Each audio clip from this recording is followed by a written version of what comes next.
Objection! Hello everyone. How's everyone gaming? I have been busy playing Final Fantasy VII Rebirth and trying to complete the Valkyria Chronicles 1 game, but today occasion I want to talk about Disgaea 7, a game that sadly chases their own past. I finished the Disgaea 7 story some time ago, but I still sometimes open it to play the post-game content, or just grind for fun. I have a lot to talk about Disgaea 7, but not all is pretty. But before we start, once again this is not a review of a game but more a personal feeling. An experience of the game, so the experience is subjective, so this video will contain spoilers, and not the best to give the whole picture of a game. Now that's out of the way, let's start with the basics of the game. Disgaea 7 is the 7th game from the Disgaea 7, a grid-based turn-based RPG that uses demons and Netherworld as their theme. The series is known for goofy characters, ridiculous attack animation, crazy status and attack number, but a touching story at the end. The game is a full-on grinding heaven for people that love to grind their character and min-max them to the absolute limit. One of the most important aspects of the series is how to grind as fast as possible and as efficiently while retaining the maximum result. The series is known to give you freedom to create common character using many available class, where by the end you can mix and match the skill to the best you can, and Disgaea 7 continue the tradition with giving player the most number of class available for player to use. Player can also pick the character color, name, and even personality. In my experience in Disgaea games, the common character in the end is usually the strongest because you are able to easily customize them and play around with their stats. So I am able to make the character that is able to defeat most enemies in one attack. Since I have a certain experience in the series and some level of expectation on how I can customize the characters in the Disgaea 7, I'm sadly a bit disappointed with the game. The game does give you a big variety of classes, but the game is quite restricting in how you can easily customize them, from character skill, and abilities inheritance and proficiency. It all fell very locked up, and the game did not want you to be able to do it easily. They give so many new steps of things or currency that need to be done before you can customize your character, something that previous games let you do easily. I'm not a fan when a game purposely shows you so many amazing abilities to do, but they purposely restrict you to not be able to do it until the very late stage of the game, where at that point, why even bother? The game tutorial is also very not helpful and very minimal. They throw a lot of new stuff that you hardly can understand at first, so you need to Google or watch YouTube just to understand some basic skill customization stuff. The tutorial feels like it's created by a person who has a deep understanding of the game and expects beginners to have the level of understanding. In the end of trying to customize my character to my liking, I only feel kinda empty and lost my motivation. In the previous game, making a character strong is like following step-by-step direction, but on Disgaea 7 it feels like a maze that's just never ending of what if. And the worst thing is the level of overpowered ceiling that you can reach in this game feels a lot lower. Even if you make an overpowered character, you unable to just beat the enemy, you still need to position your character carefully, and use several characters to buff the main DPS character. Can one-shot an area of enemy. This is a big downgrade considering in Disgaea 5 you can make a sage that can kill every single enemy in the arena with just one spell. We do not talk about Disgaea 6, trust me, no one talks about it.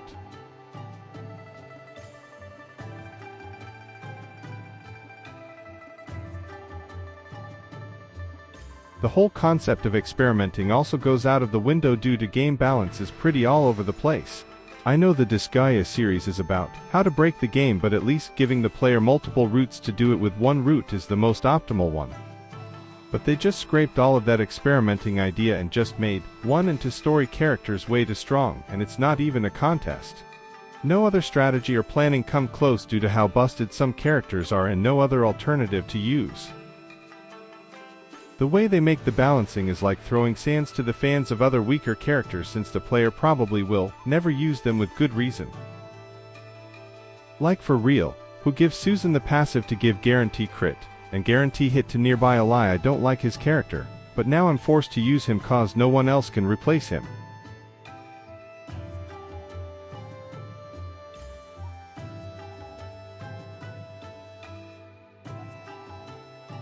On the bright side, they try to make it easier to upgrade character and level them up using juice bar shops, where every stage you will get an EXP or stats point that you can use to increase any character stats and easily make them catching up to your party level. Beside that, there's also auto battle that you can set up to clear the previously cleared main stage. But the quality of life update stops there. There are so many shops, menus, and combinations that you can use without explaining much. At the end you only find yourself confused, then watch a 30 minutes video on YouTube that explains it, and finally just decide to ignore it cause it's too complicated. The shops and features like squad can be really helpful, but once again suffer from the lack of explanation and initiative to use it from the game. The auto battle also needs to be more streamlined because you need a certain currency, named Demonic Eye, that you get for finishing a normal main stage. The problem is that you only get one for every stage cleared, and auto battle needs one for every turn, so you need to set up the auto battle effectively. I do appreciate how you can customize each character movement and action for auto battle, but by the end I find it faster to just play it manually cause I already optimize my team. For a game where you grind for a very long time, the game has a very forgettable music. Even though I spent many hours listening to the game music from grinding my character, I'm having a difficult time remembering any of the game music notes. The only one that I can vaguely remember is the game theme that plays whenever I open the game. It's decent, that catches player attention from the few upbeat early notes, but beside that, it's not much to say. The music is not bad, just very forgettable.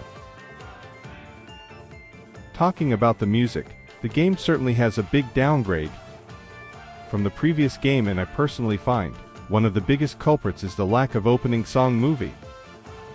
In previous games, beside the main screen, there's always an anime opening that is very catchy, that's very memorable to the player. The anime opening acts as an appetizer that helps us build confidence and appetite for the game. But Disgaea 7 decides to not have an anime opening and just goes straight to the main menu. This is a big disappointment and certainly gives a bad impression to some players. Now what about the main story? Disgaea always has a serious but goofy story that touches the player's heart. From Lahal finding what is love, to Adele and Rosalind romance, Mao quirky adventure to prove himself to his dad, Valvatora's struggle of the past to keep his promise in the new world of hell, and finally Kilika acceptance. The Disgaea story, while not stellar, always has been looked at by players and anticipated. Disgaea 7's story is alright. It features the story of Fuji, a wandering swordsman who uses any tactics without honor, and Prilika, who is a rich Western modern girl that goes to the netherworld of Udo to live her otaku vacation. Prilika is very naive and soon easily found herself in trouble.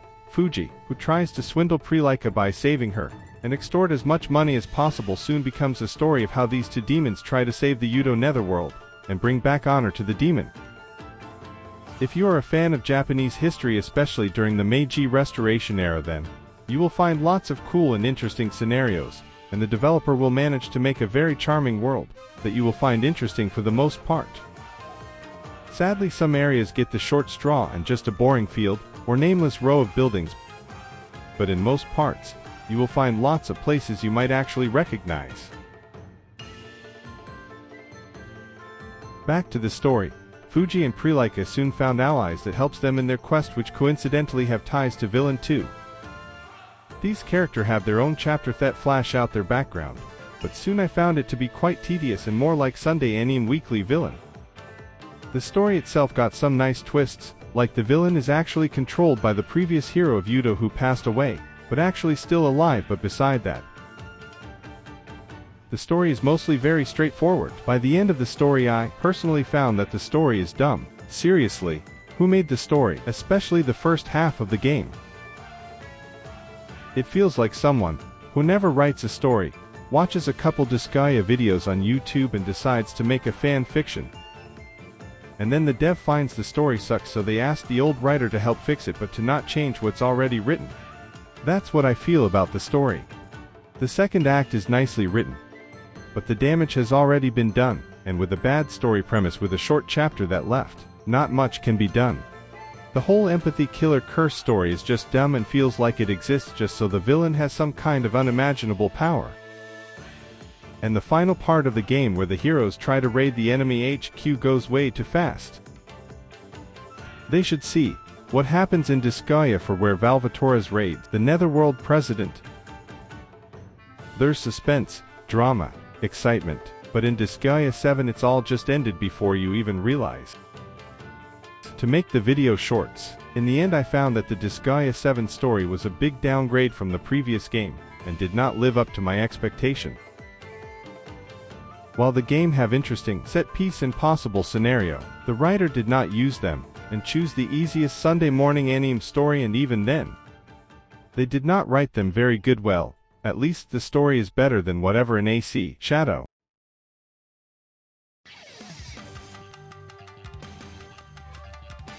While the story did not live up with the previous game, the character did manage to live up.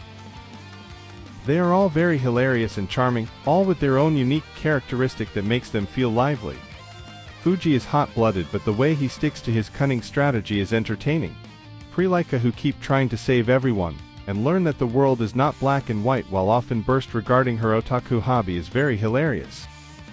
Ieyasu, childish pampered act to escape the fact that he is just a figurehead puppet, and slowly come to term to save his own people, and learn about what being a leader is about, just really hits the spot. He goes from hated to easily liked. Higan and Susan is more flat with not much development but have a nice dialogue. But they act more like supporting a character, and bridge between the previous generation to party. And finally, my favorite character is C4, the angel who has amnesia, but has a bad hobby of inhaling gunpowder, and love of explosions is just disturbingly funny. What's funny is that it took me a while to get the pun on her name, C4 or C4, because she loves explosions. While the story between the heroes and villain is disappointing, the dialogue between the internal main party is written nicely. You can feel the camaraderie and how they treat each other. I personally often myself look forward to more of what they're gonna argue and joke about each other than the main villain plot to rule the world, especially when the voice acting hits. When it's good, it really is good, but sadly most of the time it's just alright. And finally, we have to talk about graphics. I usually don't talk much about graphics cause not all games need to have incredible graphics. Every game has their own style that is tailored for their own need, but Disgaea 7 is a bit of a special case. Disgaea has a full 3D graphics, which is the second time they use it, with the first time in Disgaea 6. Again, we not gonna talk about Disgaea 6 cause no one talks about it. The 3D model changed from the 5 previous games, where they used 2D sprites, and the 3D in Disgaea 7 is certainly an improvement from the 6th game, but still a big downgrade from the 2D sprites art. Some of the 3D models are cute, but that is very rare, beside Prilka and C4 and probably 1 or 2 other characters. They all lack their charm. They did not have the same charisma that charmed people, and the attack that they did lost so much of their impact. The high-level skill that is supposed to destroy planets did not have the same effect, and makes the player go wow. Beside the sprite changes, the story also has some graphical change, where in previous games they used 2D sprites in 3D area. Now it's fully 2D like a visual novel. While some of the 2D are nice, they mostly fall flat and lose so much charm and expression from the old 2D sprites game. The changing of graphics in Disgaea have always been a major concern for the player, and many of us hope the company will improve the 3D model dramatically, or go back to using the 2D sprites, since the changes really kill some of the best aspects. And I guess that's all that I want to talk about Disgaea 7. Before ending the video, I want to summarize my thought as: Disgaea 7 is certainly a nice improvement from Disgaea 6, but still deeply inferior compared to Disgaea 1.5. While many new stuff and quality of life added that are helpful, the game does not feel tailored for casual players, nor even for old-time fans. I sincerely hope the next Disgaea 7 will go back to the root, since many players have been disappointed. And if you want to play Disgaea, just play Disgaea 5 please. It's so much better. You will not be disappointed. And that's all from me, folks. Thank you very much for listening. Hope you guys have a good day. Bye bye.